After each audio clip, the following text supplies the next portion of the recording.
Hello my dear friends, you are most welcome on our YouTube channel. दोस्तों, कैसे हैं आप सभी लोग? उम्मीद करता हूं कि आप सभी लोग बहुत अच्छे होंगे और आप सभी का स्टडी भी बहुत ही अच्छे ढंग से चल रही होगी।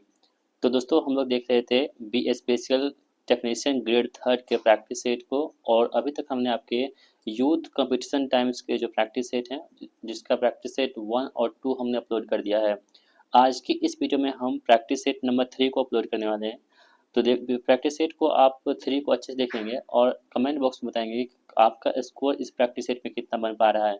ठीक है दोस्तों, अगर आपको इसकी पीडीएफ प्राप्त करनी है तो पीडीएफ हमारे टेलीग्राम चैनल पर अपलोड होता है, जिसका लिंक हमने इसी वीडियो के डिस्क्रिप्शन बॉक्स में दे रखी है। आप लोग टेलीग्राम को ज्वाइन करना मत भूलिएगा।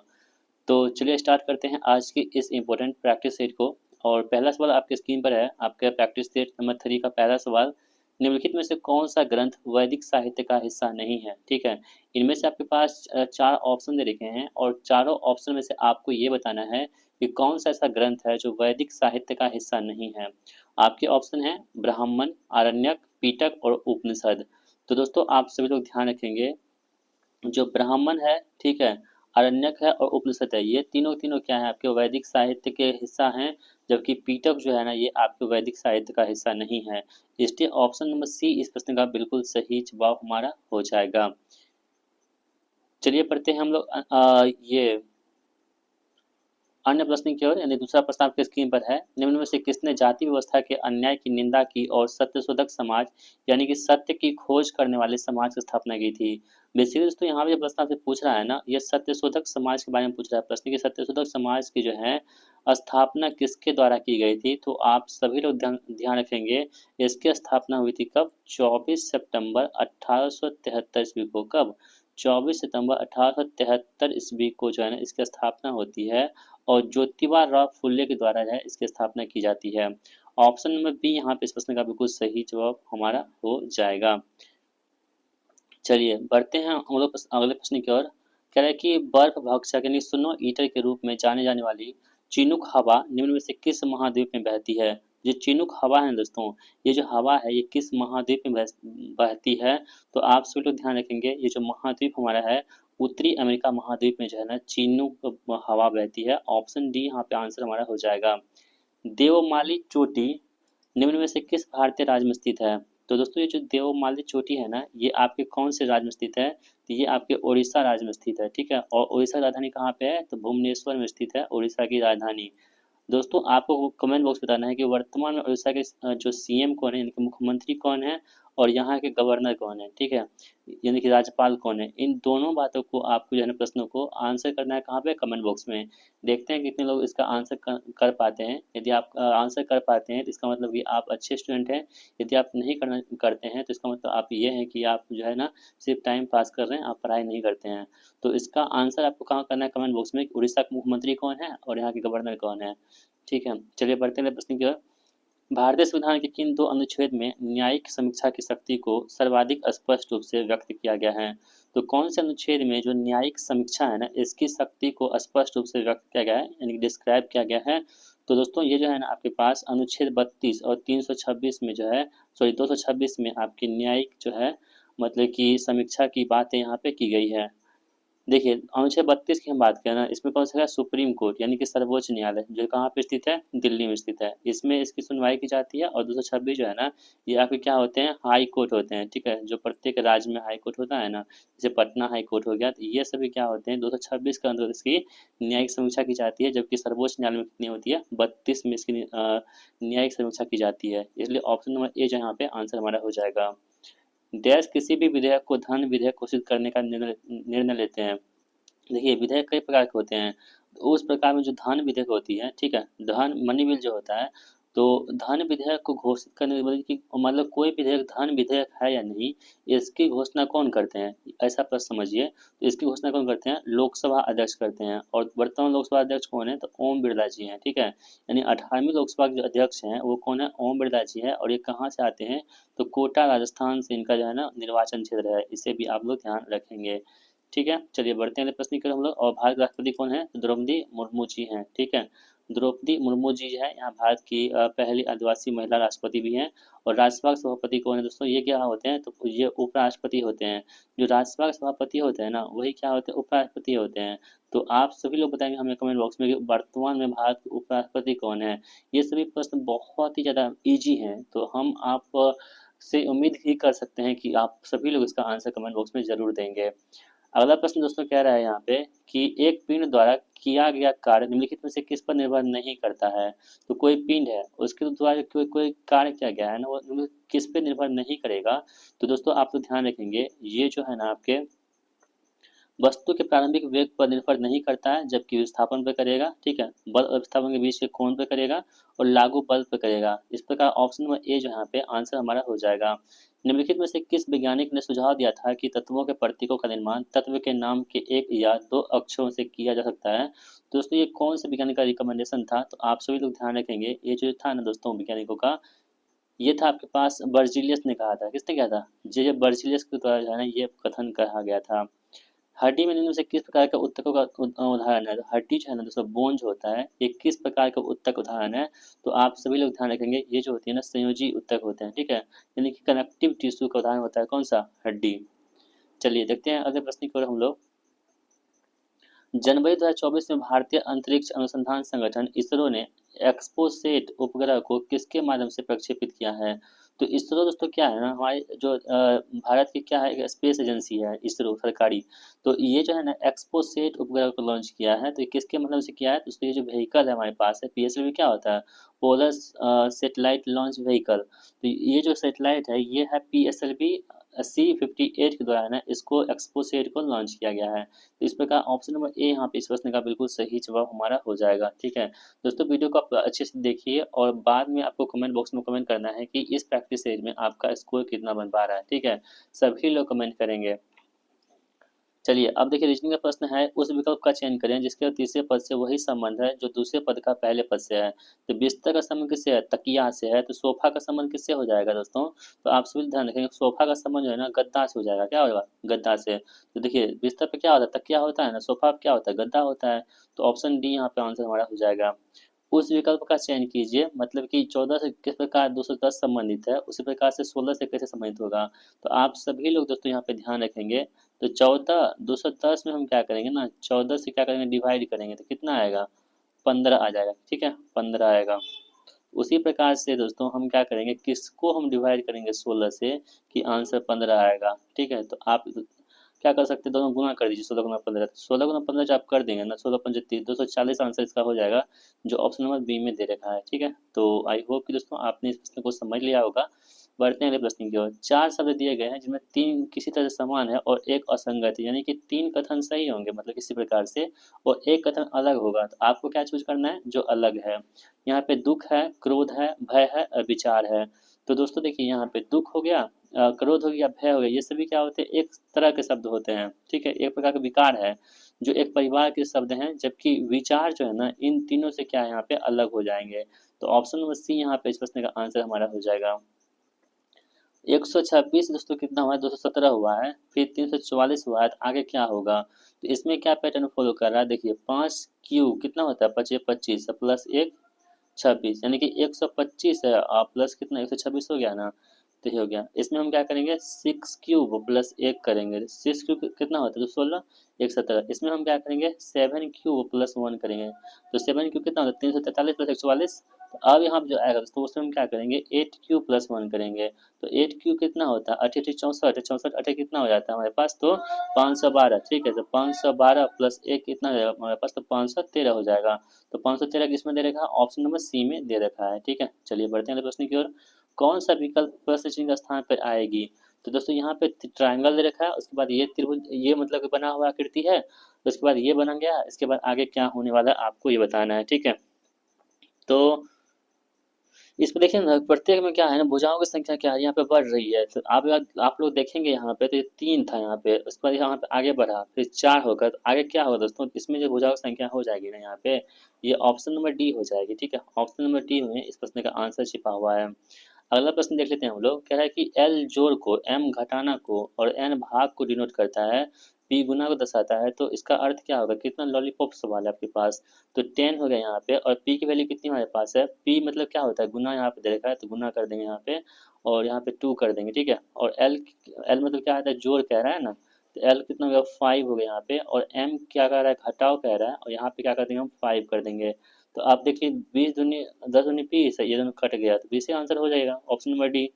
ठीक है, कितना आसान प्रश्न है। ये सभी प्रश्न जो होते हैं ना आपके एग्जाम में लॉलीपॉप होते हैं, मतलब कि आप इसे आसानी से बना सकते हैं। कथन कह रहा है कि कई विकासशील देशों में जनसंख्या में तीव्र वृद्धि की वजह से प्राकृतिक संसाधनों की कमी हो रही है। ये कथन है। निष्कर्ष देख लेते हैं हम लोग यहाँ पे क्या कह रहा है, कि भविष्य में विकासशील देशों की जनसंख्या में वृद्धि जारी नहीं होगी। दूसरा कह रहा है कि प्राकृतिक संसाधनों एवं जनसंख्या वृद्धि का प्रबंधन विकासशील देशों के लिए एक बड़ी चुनौती है। ठीक है, तो दोस्तों देखेंगे ना जब आप इसको, तो केवल 2 जो है ना कथन ये पालन करता है, जबकि एक कथन यहाँ पे पालन नहीं करता है, इसलिए ऑप्शन नंबर डी यहाँ पे आंसर हमारा हो जाएगा। यहाँ पे कह रहा है कि दिए गए प्रश्न को पढ़े और निर्णय लेगी, निम्नलिखित में से कौन सा कथन प्रश्न का उत्तर देने के लिए पर्याप्त है। क्यू आर एस में कौन सबसे हल्का है। ठीक है, देखिए आपके पास 3 मतलब कि व्यक्ति दे रखे हैं, और क्यू है, आर है, एस है, तो इसमें आपको ये बताना है कि कौन सा हल्का होगा। तो आप इसके रिगार्डिंग आपके पास 2 ऑप्शन दे रखे हैं, इन दोनों की मदद से आप बताएंगे कि कौन सा इसमें हल्का होगा। तो पहला कथन कह रहा है कि क्यू आर और एस से भारी है, तो क्यू जो है ना वो आर और एस से भारी है, तो हमको ये कंफर्म नहीं है कि आर और एस में छोटा कौन है, लेकिन ये कंफर्म हो चुका है कि सबसे भारी कौन है, क्यू है। लेकिन प्रश्न में कह रहा है कि हल्का कौन है, इससे कंफर्म हुआ क्या, नहीं हुआ। यानी हम केवल कथन 1 से जो है ना इसको कंफर्म नहीं कर सकते इसमें कौन हल्का है। आगे हम बढ़ते हैं, कह रहा है कि एस आर से भारी है, और एस जब आर से भारी हो जाएगा तो आर कहाँ हो जाएगा, नीचे हो जाएगा। इसका मतलब ये है दोस्तों कि सबसे भारी क्यू है, उससे कम एस है, और सबसे कम हल्का कौन है, तो आर है। यानी कि इससे क्या हुआ ना, इससे आपके पास ये हुआ कि दोनों कथन मिल करके ना इस प्रश्न का उत्तर दे रहा है। तो ऑप्शन नंबर ए जो यहाँ पे कथन 1 और 2 दोनों पर्याप्त आंसर है इसे देने के लिए। ठीक है, चलिए नेक्स्ट क्वेश्चन देखते हैं हम लोग। दिए गए पारदर्शी शीट जिस पर वृत्त बने हुए हैं को विकर्ण से मोड़ा जाता है। विकर्ण मतलब क्या होता है, जैसे कि ये है ना सीट आपके पास, तो विकर्ण ऐसे मोड़ेंगे, तो या इस टाइप से मोड़ दीजिए, या इसको जैसे मोड़ दीजिए। ठीक है, तो मोड़ने के बाद कैसी आकृति बनेगी, तो इस टाइप की आकृति बनेगी, या नहीं तो किस टाइप की आकृति बनेगी, तो आपके पास इस टाइप की आकृति बन जाएगी। ठीक है, यानी इस टाइप की आकृति। तो देखिए कह रहा है कि दिए गए आंकड़ों में कौन सा उसके जैसा दिखेगा। आप इसे एक डायगोनली मोड़ देंगे किसी एक तरफ से, तो दोस्तों ये आकृति बन जाएगी ना आपके पास, जो डी में ऑप्शन दे रखा है हमारे पास, यानी कि जो ये वाली आकृति यहाँ पे बन जाएगी। ठीक है, यानी कि ये वाली आकृति यहाँ पे बनेगी। चलिए अगला प्रश्न कह रहा है कि कथन कह रहा है कि सभी बर्तन पोट है। देखिए सभी बी को हम बर्तन मानते हैं, और सभी बर्तन जो है यहाँ पे क्या हो जाएंगे, पोट हो जाएंगे, तो हम पी मान लेते हैं यहाँ पे। और सभी पोट गीली मिट्टी, और सभी पोट क्या है यहाँ पे, वो गीली मिट्टी, तो हम जी से गीली गीली एम से मिट्टी मान लेते हैं। ठीक है, अब निष्कर्ष कह रहा है कि सभी बर्तन गीली मिट्टी है, सभी बर्तन जो है वो गीली मिट्टी है, बिल्कुल है। तो कथन एक यहाँ पे सही है। ठीक है, चलिए कुछ गीली मिट्टी पोट है, कुछ गीली मिट्टी पोट है, हाँ बिल्कुल सही है। जब बाहर से अंदर जाएंगे तो कुछ सही होगा, तो ये भी कथन सही है। यानी कि आपके पास दोनों कथन जो है ना 1 और 2 दोनों कथन यहाँ पे बिल्कुल सही है, जो ऑप्शन नंबर डी में दे रखा है कि दोनों निष्कर्ष अनुसरण करते हैं। अगला सवाल दोस्तों आपकी स्क्रीन पर है कि निम्नलिखित में से किस वाक्य में सर्वनाम का प्रयोग हुआ है। तो कौन सा वाक्य है जहाँ पे सर्वनाम का प्रयोग हुआ है, तो मैं कल दिल्ली जा रहा हूँ, यही क्या है इसमें सर्वनाम का प्रयोग हुआ है। ठीक है दोस्तों, अगर आपको हमारी जो वीडियो पसंद आ रही है तो वीडियो को लाइक जरूर कीजिएगा। शुद्ध वर्तनी वाला शब्द यहाँ पे कौन सी है, तो विरहनी का आपको पास शुद्ध वर्तनी दे रखी है, इसको चूज करना है कि कौन सी वर्तनी यहाँ पे शुद्ध हो जाएंगी। तो ऑप्शन नंबर सी जो है ना विरहनी, यही क्या आपके पास का आंसर होगा, जो ऑप्शन नंबर सी में दे रखा है, ये शुद्ध लिखा हुआ है। दिए गए बाईं ओर के शब्दों को दाईं ओर के उसके विलोम शब्द से मिलाइए। यानी कि स्थूल है ना शब्द आपके पास, इसका उल्टा क्या होगा, तो स्थूल का दोस्तों आप सभी को पता है कि इसका उल्टा जो होता है क्या होता है, सूक्ष्म होता है। सूक्ष्म कहाँ पे, ऑप्शन नंबर डी में दे रखा है। यानी कि एक का डी आंसर है, केवल ऑप्शन नंबर डी में ही दे रखा है। बस आपको एक भी बता रहता है ना, आप इसका आंसर इजीली फाइंड कर सकते थे। जिसके पास घर ना हो उसके लिए एक शब्द क्या होगा, तो जिसके पास घर नहीं है उसके लिए क्या होता है, अनिकेत होता है। क्या होता है, अनिकेत मतलब क्या, निकेत मतलब क्या होता है, घर होता है, और जिसके पास घर ना हो उसको क्या बोलते हैं, अनिकेत बोलते हैं। चोर का पर्यायवाची शब्द कौन सा हो जाएगा यहाँ पे, तो दोस्तों आपको ध्यान रखेंगे ये जो होता है खनक होता है, किसका, चोर का पर्यायवाची। पिताजी की मृत्यु का समाचार सुनकर मैं डैश हो उठा, मैं में रिक्त स्थान की पूर्ति किस उपयुक्त शब्द से होगी? तो पिताजी की मृत्यु का समाचार सुनकर मैं डैश हो उठा। तो दोस्तों पिताजी की मृत्यु सुनकर हम लोग क्या हुए, शोकाकुल हो उठा। ऑप्शन नंबर जो ए है यहाँ पे इस प्रश्न का बिल्कुल सही जवाब हो जाएगा। ठीक है, शोक में हम लोग पड़ गए थे जब पिताजी की मृत्यु हो गई थी। निम्नलिखित प्रश्न में से 4 विकल्प में से उस विकल्प का चयन कीजिए जो दिए गए लोकाक्ति का सही अर्थ स्पष्ट करता है। ये लोकोक्ति आपके पास है कि घर में नहीं दाने बुढ़िया चली बुनाने। इस लोकोक्ति का अर्थ क्या होगा? इसका अर्थ होगा झूठा दिखावा करना। ठीक है, जैसे कि हवा में तीर मारते हैं ना, हवा बड़ी-बड़ी बातें बोलते हैं, हाँकते डिंग हाँकते हैं, वही है आपके पास। तो दोस्तों आपके पास जो है ना एक गद्यांश है, इसको वीडियो को पॉज़ कीजिए, अच्छे से पढ़ लीजिए। उसके बाद जो है ना आपको इसके आधार पर प्रश्नों के उत्तर को देना है जवाब। जैसे कि आप इसे पढ़ लिए होंगे और 28 का जो आंसर आपके पास हो जाएगा, सर्वांगीण सफलता प्राप्ति का महामंत्र लेखक के अनुसार क्या है? तो आप इसे पढ़ेंगे ना तो आपको स्पष्ट रूप से पता चल जाएगा कि आत्मनिर्भरता और आत्मबल जो है ना इसका क्या है, लेखक के अनुसार इसकी महामंत्र है। स्वार्थ में तथा अस्थिर शब्दों के विलोम रूप क्रम से किस विकल्प में दे रखे हैं? तो ये है निस्वार्थ और गतिहीन में दे रखे हैं, विकल्प सही है। ठीक है, सफलता, कार्य और आत्मनिर्भरता शब्दों के लिंग क्रम से क्या है? यानी सफलता कौन सा लिंग है, कार्य कौन सा लिंग है और आत्मनिर्भरता कौन सा लिंग है? तो आप सभी लोग ध्यान रखेंगे, सफलता जो है ना आपके पास दोस्तों, ये आपके क्या है, स्त्रीलिंग है। क्या है? बोलते हैं ना हमको सफलता मिल गई है, तो ये स्त्रीलिंग हो गया। और कार्य जो आपके पास है दोस्तों, ये जो है ना आपके पास, ये आपके पास पुल्लिंग है। क्या है? पुल्लिंग है। और आत्मनिर्भरता जो है ना, ये भी आपके पास क्या है, पुल्लिंग है। तो देख लीजिए कौन स्त्रीलिंग, पुल्लिंग, पुल्लिंग। इस ऑप्शन में यहाँ पे पुल्लिंग गलत होगा, स्त्रीलिंग सही है। पुल्लिंग पुल्लिंग, ऑप्शन बी यहाँ पे सही हो जाएगा। ठीक है, तो आप सभी लोग इस बात को ध्यान में रखेंगे। अगला प्रश्न क्या है कि सिनोनिम्स बताना है आपको किसका, एंथोलॉजी का। तो एंथोलॉजी दोस्तों मतलब क्या होता है? इसका मतलब होता है संकलन करना। संकलन मतलब क्या होता है? किसी चीज़ को जब हम एक जगह एकत्रित करके रखते हैं ना, उसे बोलते हैं संकलन करना। ठीक है, तो एंथोलॉजी का आपके पास सिनोनिम्स जो हो जाएगा वो क्या होगा, कलेक्शन होगा। यानी कि हम क्या करते हैं, एकत्रित करना बोलते हैं। आपको हम बताए थे ना, ऑप्शन बी यहाँ पे आंसर हो जाएगा। अगला प्रश्न कह रहा है कि सिनोनिम्स बताना है किसका, इनक्लूब्रेंस का। इनकुबरेंस का जो है ना, इनकुबरेंस, इसका क्या होता है मतलब, तो बाधा होता है। क्या होता है? बाधा। तो इसका सिनोनिम्स क्या हो जाएगा? तो इसका सिनोनिम्स जो हो जाएगा दोस्तों, ये क्या होगा, ऑब्स्टिकल। ये इसका मतलब क्या होता है, बाधा होता है। तो ऑप्शन सी यहाँ पे हमारे प्रश्न का आंसर हो जाएगा।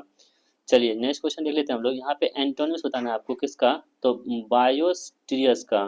तो बायोस्टीरियस मतलब क्या होता है, उपद्रवी होता है। ठीक है, जो उपद्रव मचाते हैं ना, उसी को हम लोग क्या बोलते हैं, बायोस्टीरियस कहते हैं। और इसका एंटोनिम्स उल्टा शब्द क्या होगा, इसका होगा कौन सा, पीसफुल, यानी कि शांतिपूर्ण वाला व्यक्ति। अगला प्रश्न क्या है कि फ्रीम का आपको बताना है क्या, एंटोनिम्स। हम सबसे पहले जान लेते हैं कि फ्रीम का मतलब क्या होता है। तो फ्रीम का दोस्तों मतलब होता है साफ सुथरा। क्या होता है, साफ सुथरा होता है। फ्रीम का मतलब क्या होता है, साफ सुथरा। तो इसका उल्टा क्या हो जाएगा, तो जो गंदा होगा। तो हम देख लेते हैं कहाँ पे उसका गंदा ऑप्शन में दे रखा है। तो ये जो है ना डिसहेबिल्ड, इसका मतलब क्या होता है कि गंदगी या अस्त व्यस्त बोल सकते हैं। ठीक है, यानी कि अस्त व्यस्त जो फेंका वुका रहता है कहीं कहीं पे, उसी को बोलते हैं। अगला प्रश्न कह रहा है कि same the group of the words a family of young animals, उसे क्या बोलते हैं? यानी कि वन वर्ड सब्स्टिट्यूशन है ये दोस्तों आपके पास। कह रहा है कि a family of young animals, उसे क्या कहेंगे आप लोग, उसे कहेंगे ब्रूड। ठीक है, ऑप्शन सी यहाँ पे आंसर हो जाएगा। अब आपके पास कंप्यूटर का सवाल है। पाइथन में फाइल प्रोसेसिंग के संदर्भ में फाइल ऑपरेशन के सही क्रम की पहचान कीजिए। तो आप से क्रम का पहचान करेंगे ना, तो पहले आपके पास क्या होगा, एक फाइल खोलें, उसके बाद क्या होगा, पढ़ें या लिखें, ऑपरेशन करें, और उसके बाद क्या होगा, एक फाइल को बंद करें। यानी कि BAC जो है ना, यही क्या होगा आपके प्रश्न का आंसर होगा। और यही जो है क्रम सही दे रखा है। एक कंप्यूटर केवल निर्देशों का कार्यान्वयन कर सकता है जो निम्न में होते हैं। तो किस में होते हैं दोस्तों, तो ये आपके मशीनी लैंग्वेज में होते हैं। तो ऑप्शन ए यहाँ पे आंसर हमारा हो जाएगा। कंप्यूटर में डाटा को प्रोसेस करने के लिए इनमें से किस भाषा का उपयोग किया जाता है? तो कंप्यूटर में जो डाटा को प्रोसेस करने के लिए जो हम भाषा का इस्तेमाल करते हैं, ये भाषा कौन सी होती है, बाइनरी होती है, और जिसमें 0 और 1 संख्या का प्रयोग किया जाता है। MS वर्ड का प्रयोग मूलतः निम्नलिखित के लिए करते हैं हम लोग। तो MS वर्ड का प्रयोग जो है ना हम लोग किस लिए करते हैं दोस्तों, तो ये हम लोग करते हैं, आपको बता दें, विभिन्न प्रलेख को तैयार करने के लिए इसका इस्तेमाल करते हैं MS वर्ड का। माइक्रोसॉफ्ट एक्सेल 2019 में रिक्त कार्यपत्रक में आज की तारीख के लिए निम्नलिखित में से कौन सा फंक्शन है? तो आज की तारीख के लिए दोस्तों जो फंक्शन होती है ना, वो होती है टुडे। क्या होता है, टुडे होता है। यहाँ पे पास सवाल है कि एक कंप्यूटर के घटकों के बारे में निम्नलिखित कथनों पर विचार कीजिए। तो आगत इकाई उपयोगकर्ता से निर्देश स्वीकार करती है। दूसरा है निर्गत इकाई। एक निर्गत इकाई संगणक यानी कंप्यूटर से परिणामों के रूप में उत्पन्न निर्गत प्राप्त करती है। तो आपके पास दो कथन दे रखे हैं, आप इस दोनों कथन को देखेंगे ना तो दोनों कथन जो है हमें बिल्कुल सही दे रखा है। ठीक है, तो ऑप्शन देख लेते हैं किस प्रकार से ऑप्शन आपके पास है। एक सेकेंड। हाँ, अगला है कि स्मृति इकाई इनके कार्यों को प्रसंस्करण के माध्यम होने से पहले आगत इकाई के द्वारा दर्ज आगत को संग्रह करना सम्मिलित है। ये भी कथन सही है। और ये भी जो पढ़ लेते हैं पहले, सीपीयू वह एक संगणक के भीतर हार्डवेयर होता है, सेंट्रल प्रोसेसिंग इकाई, जो कंप्यूटर प्रोग्राम के निर्देशों को क्रियान्वित करता है। तो इसमें कौन सा कथन यहाँ पे सही दे रखे हैं दोस्तों? तो ये सभी कथन यहाँ पे क्या है ना, बिल्कुल सही दे रखे हैं। इसके ऑप्शन में जो डी है, इस प्रश्न का बिल्कुल राइट आंसर हमारा हो जाएगा। सीपीयू का निम्नलिखित में से कौन सा घटक पूरे प्रोसेसर को से सूचना के प्रवाह को बनाए रखता है और नियंत्रित करता है? तो इसे हम क्या बोलते हैं? कंट्रोल यूनिट कहते हैं। निम्नलिखित में से कौन ग्राफिक्स कार्ड को जोड़ने के लिए स्लॉट प्रदान करता है? तो दोस्तों ये होती है एजीपी स्लॉट। ठीक है, एक इंटीग्रेटेड सर्किट का सबसे महत्वपूर्ण फायदा उसकी क्या है? तो इसकी जो है महत्वपूर्ण फायदा अत्यंत उच्च विश्वसनीयता होती है। MICR स्कैनर किसका एक उदाहरण है? तो MICR स्कैनर है दोस्तों, ये आपके इनपुट यूनिट का एक उदाहरण है। निम्नलिखित में से कौन सा शब्द समूह प्राथमिक स्टोरेज डिवाइस जैसे रैम की विशेषताओं का सबसे अच्छा वर्णन करता है? तो दोस्तों ये होती कौन सी? एक्सपेंसिव, वोलेटाइल और फास्ट एक्सेस जो है ना, ये रैम की विशेषता को बतलाता है। इसे भी आप लोग ध्यान में रखेंगे। निम्नलिखित में से कौन सा एक द्वितीयक भंडारण उपकरण यानी सेकेंडरी डिवाइस नहीं है? ठीक है, तो दोस्तों यहाँ पर देखेंगे ना, फ्लैश ड्राइव है, कॉम्पैक्ट डिस्क है, पेन ड्राइव है, जबकि DRAM जो है ना यहाँ पे ये सेकेंडरी डिवाइस नहीं है। सिस्टम और एप्लीकेशन सॉफ्टवेयर के संदर्भ में निम्नलिखित में से कौन सा विकल्प कथनों की सच्चाई को का बेहतर वर्णन करता है? ठीक है, तो दोस्तों आप लोग ध्यान रखेंगे, जो वर्णन करता है ना, ये आपके पास पहला कथन सही है, दूसरा कथन यहाँ पे गलत है। इस प्रकार ऑप्शन नंबर डी यहाँ पे इस प्रश्न का आंसर हमारा हो जाएगा। ठीक है, चलिए नेक्स्ट क्वेश्चन देख लेते हैं दोस्तों। हम लोग कह रहा है कि निम्नलिखित में से कौन सा एक सिस्टम सॉफ्टवेयर नहीं है? तो कौन सा एक सिस्टम सॉफ्टवेयर नहीं है? तो कैस्पर्स का जो है ये आपके पास सिस्टम सॉफ्टवेयर नहीं है, जबकि डॉस है, ठीक है, यूनिक्स है और विंडोज, ये सभी क्या है? आपके सिस्टम ऑपरेटिंग सिस्टम होते हैं। तो ऑप्शन में ए यहाँ पे इस प्रश्न का आंसर हो जाएगा। निम्नलिखित में से कौन सा वो प्रोग्राम है जो उच्च स्तरीय भाषा यानी कि हाई लेवल लैंग्वेज में दिए गए प्रत्येक निर्देश को रूपांतरित यानी कि ट्रांसलेट करता है और अगले निर्देश पर जाने के लिए पहले एग्जीक्यूट करता है? तो दोस्तों ये कौन सी होती है? इंटरप्रेटर होता है। ऑप्शन नंबर ए में गिवन है। अब हम लोग देख लेते हैं किसको, तो इलेक्ट्रिशियन ट्रेड के सवाल को देख लेते हैं। हॉर्न गैप, थराइड, ऑक्साइड फिल्म आदि नाम किसके लिए प्रयोग करते हैं दोस्तों? तो ये जो हॉर्न गैप होती है ना, ये तड़ित चालक के लिए इसका इस्तेमाल करते हैं, हॉर्न गैप का। केवल दोषों का स्थानीयकरण निम्नलिखित द्वारा किया जा सकता है। तो केवल जो दोष है ना, इसका स्थान जो हम लोग कर सकते हैं, वो किसके द्वारा हम लोग कर सकते हैं, आपको बताना है दोस्तों। तो ये जो है आपके मरकरी मूरे लूप टेस्ट द्वारा है ना, ये आपके केवल दोष की जो है मतलब स्थानिक फॉल्ट को हम क्या कर सकते हैं, ज्ञात कर सकते हैं। Which type of cable is used till 66 KV application, यानी कि 66 किलो वोल्ट जो है अनुप्रयोग तक के किस केबल का उपयोग करते हैं हम लोग? तो दोस्तों ये केबल जो होती है स्क्रीन केबल होती है। ठीक है, ऑप्शन नंबर डी यहाँ पे इस प्रश्न का आंसर हो जाएगा। नियंत्रक कैबिनेट में प्रयुक्त की जाने वाली एल्युमिनियम बस बार रेक्टेंगुलर क्रॉस सेक्शन होनी चाहिए जिसका करंट घनत्व इनमें से सबसे अधिक ना हो। तो दोस्तों ये जो हो गई ऑप्शन नंबर डी, इस प्रश्न का आंसर होगा 800। ठीक है, जब एक ट्रांसमिशन लाइन का लाइन वोल्टेज लगभग डैश के थ्रेशोल्ड मान से अधिक हो जाता है तो इसके फलस्वरूप हवा का आयनीकरण हो जाता है। तो कितना हो जाता है दोस्तों? 30 किलो वोल्ट यहाँ पे हो जाता है। ठीक है, demand factor is defined as, यानी कि डिमांड फैक्टर मांग कारक को किस प्रकार परिभाषित किया जाता है? तो दोस्तों ये जो है ना आपके परिभाषित किया जाता है किस प्रकार से, यहाँ पे देख लीजिए। इसको अधिकतम लोड का जुड़े हुए लोड के अनुपात से इसको हम क्या कर सकते हैं, परिभाषित कर सकते हैं। अगला प्रश्न कह रहा है कि भारत में उत्पादित बिजली का बड़ा हिस्सा डैश के माध्यम से उत्पादित किया जाता है। तो दोस्तों ये होती है किसके? थर्मल पावर से। ठीक है, सबसे अधिक जो बिजली पैदा होती है किससे होती है?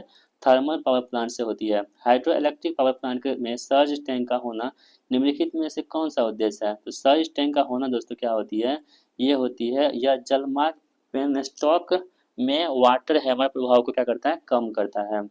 अगला प्रश्न है कि किसी अधिष्ठापन की भूधारा का मान उसकी धारा क्षमता पर निर्भर करता है। 3 किलोवाट 240 वोल्ट गीजर के लिए भू प्रतिरोध मान की अधिकतम सुरक्षित सीमा कितनी होती है? ये दोस्तों कितनी होती है? 19 ओम होती है। ठीक है, घर की वायरिंग के लिए केबल पर दिए गए 12 से 2 GnM का क्या अर्थ होता है? तो इसका दोस्तों अर्थ होता है कि क्रमशः आकार, तारों की संख्या, ग्राउंडेड और गैर धात्विक, इसका मतलब होता है। ठीक है, चलिए नेक्स्ट क्वेश्चन देख लेते हैं हम लोग।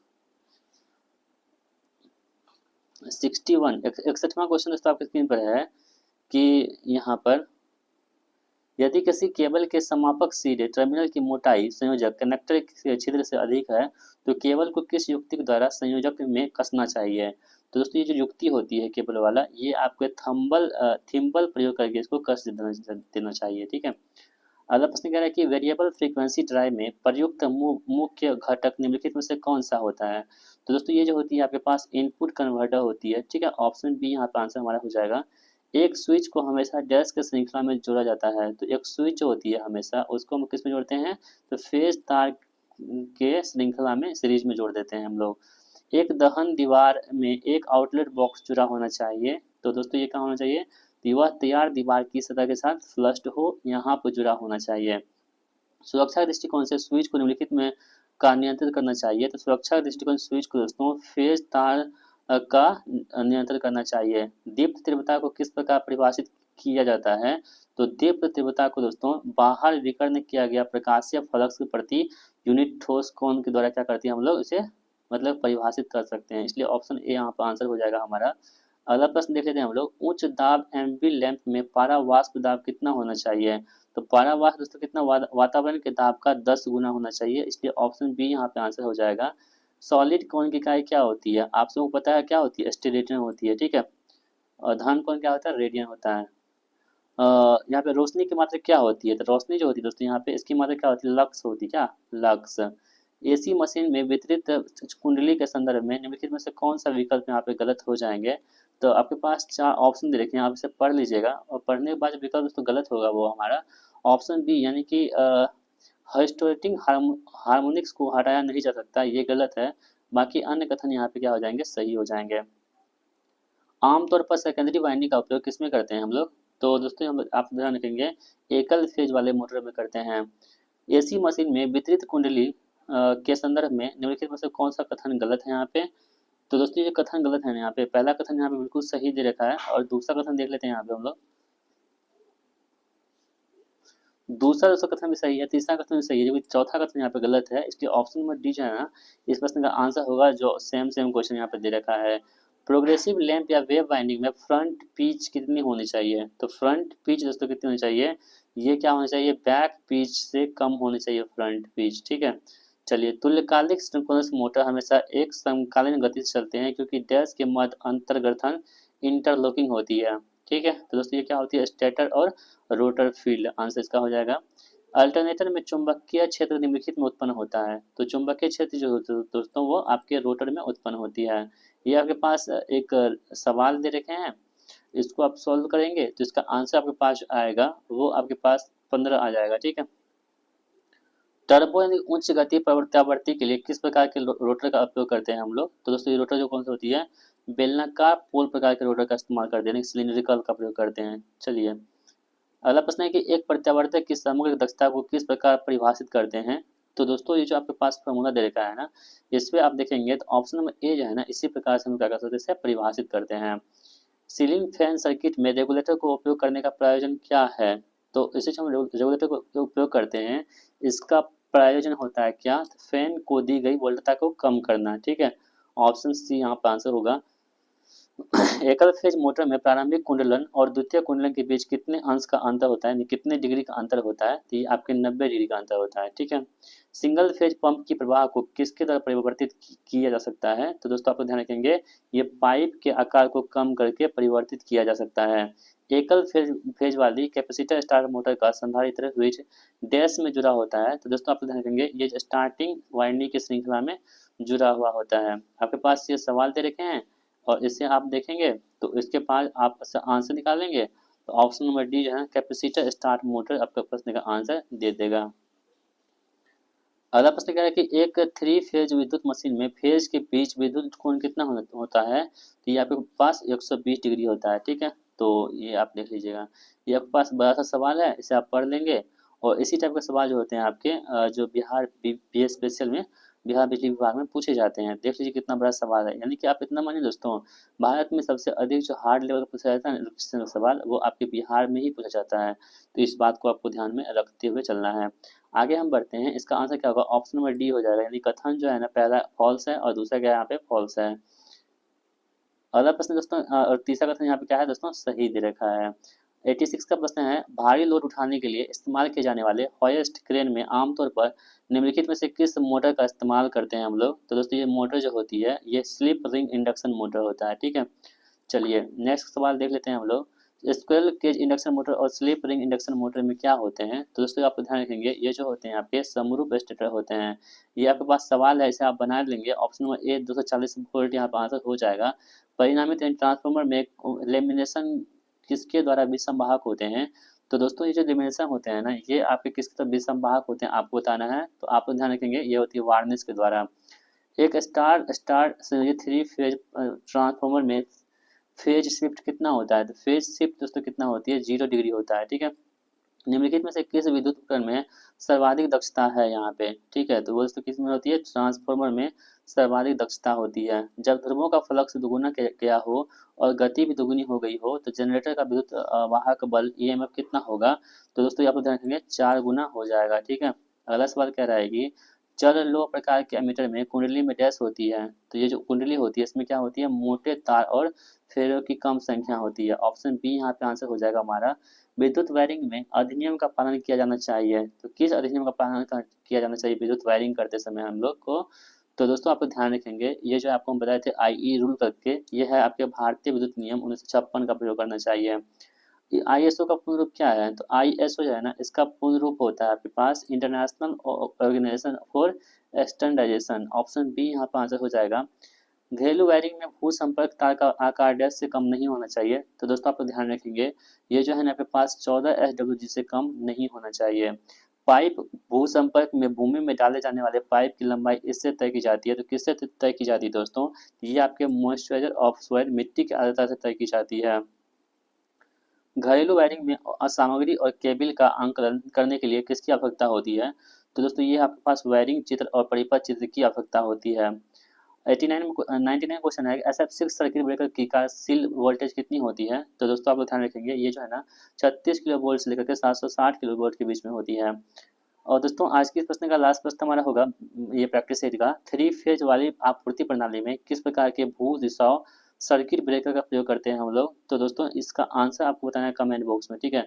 तो आपको एक भी प्रश्न का आंसर जो है ना, कम से कम एक प्रश्न का आंसर आपको कमेंट बॉक्स में बताना होगा। जो भी दोस्तों इस वीडियो को यहाँ तक देखे हैं उसको बहुत बहुत धन्यवाद। Thanks for watching my video. और इसका आंसर आपको क्या बताना है कमेंट बॉक्स में। जो भी सीरियस कैंडिडेट है ना, उनसे रिक्वेस्ट है, प्लीज़ आप लोग इसका आंसर बताएंगे। यदि आप बताएंगे ना, तो यकीन मानिए कि आप ही लोगों का सिलेक्शन यहाँ पे होगा, क्योंकि आप ही लोग ऐसे हैं जो इस वीडियो को यहाँ तक देखे हैं, और जो सीखने के लिए जो चाहता है ना, तो उसमें समय लगता है और समय वो दे देते हैं और उसी का सिलेक्शन होता है।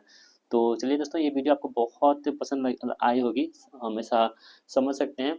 यदि आपको वीडियो पसंद आई, वीडियो को लाइक कीजिएगा और इस वीडियो के नीचे में एक अच्छा सा प्यारा सा कमेंट कर दीजिएगा, जिससे कि हमारे मोटिवेशन बढ़े और हम आपको नेक्स्ट प्रैक्टिस सेट भी अपलोड कर दें। तो चलिए मिलते हैं नेक्स्ट प्रैक्टिस सेट में, तब तक के लिए जय हिंद, वंदे मातरम।